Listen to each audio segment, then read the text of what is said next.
Simple history of Leonardo da Vinci.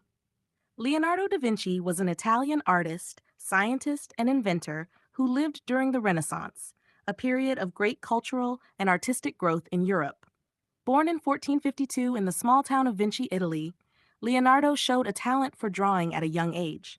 He trained as an artist in Florence and became famous for painting masterpieces like the Mona Lisa and The Last Supper. But Leonardo wasn't just an artist. He was also curious about everything in the world around him. He studied anatomy, plants, animals, and machines, and filled notebooks with sketches and ideas. Many of his inventions were ahead of his time, like designs for flying machines and armored vehicles. Leonardo's work has inspired people for centuries, and he is remembered as one of the greatest minds in history. He died in 1519, but his legacy lives on through his art and scientific discoveries. Longest history of Leonardo da Vinci.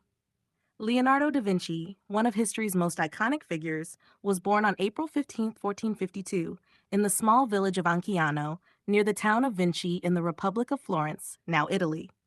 He was the illegitimate son of a notary, Ser Piero da Vinci, and a peasant woman named Caterina. Despite being born out of wedlock, Leonardo was raised in his father's household and received an informal education that emphasized reading, writing, and mathematics. From an early age, Leonardo displayed an exceptional talent for drawing and a deep curiosity about the natural world. At the age of 14, he was apprenticed to Andrea del Verrocchio, a prominent artist in Florence.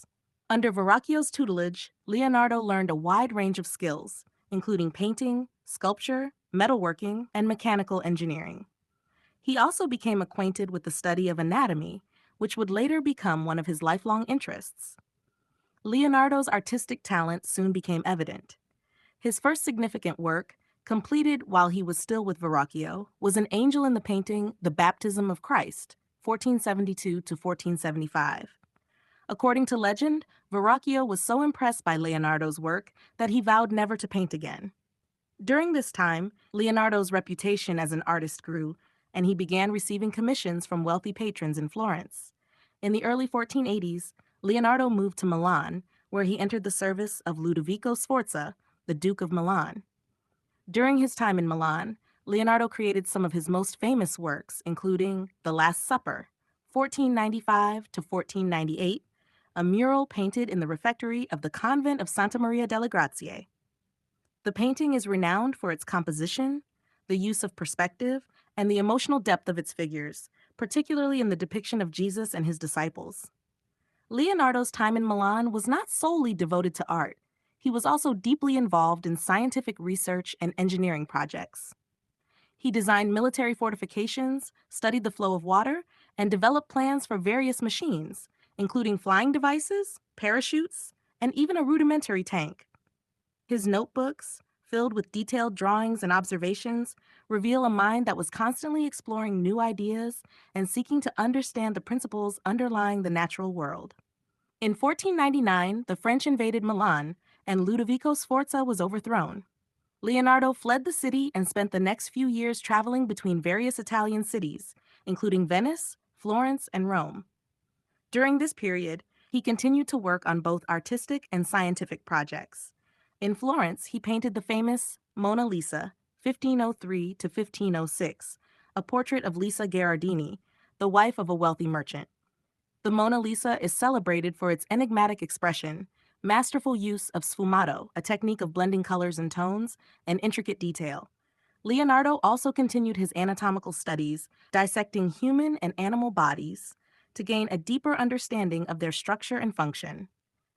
His anatomical drawings, many of which were never published during his lifetime, are considered some of the most accurate and detailed of the time.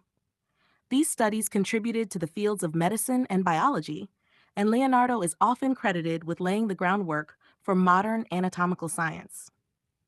In 1513, Leonardo moved to Rome at the invitation of Giuliano de' Medici, a member of the powerful Medici family.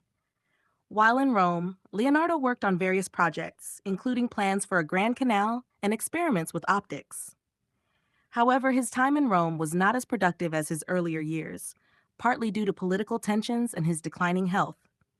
In 1516, Leonardo accepted an invitation from King Francis I of France to move to the Château du Clos-Lucé near Amboise, where he spent the final years of his life. The king admired Leonardo greatly and provided him with a comfortable life, allowing him to focus on his studies and projects. During this time, Leonardo continued to work on architectural designs, hydraulic engineering, and his ever present interest in anatomy. Leonardo da Vinci died on May 2, 1519, at the age of 67. According to legend, King Francis I was at his bedside when he passed away. Leonardo was buried in the chapel of Saint Hubert in Amboise. Although many of his projects remained unfinished, Leonardo's influence on both the art and science worlds is immeasurable. His legacy is preserved not only in his artworks, but also in his scientific notebooks, which offer a glimpse into the mind of a true Renaissance man, a person whose relentless curiosity and innovative thinking changed the course of history. Today, Leonardo da Vinci is remembered as a universal genius, a symbol of the boundless potential of human creativity and intellect. His works, including the Mona Lisa and The Last Supper, continue to captivate audiences worldwide, and his ideas have inspired generations of artists, scientists, and thinkers.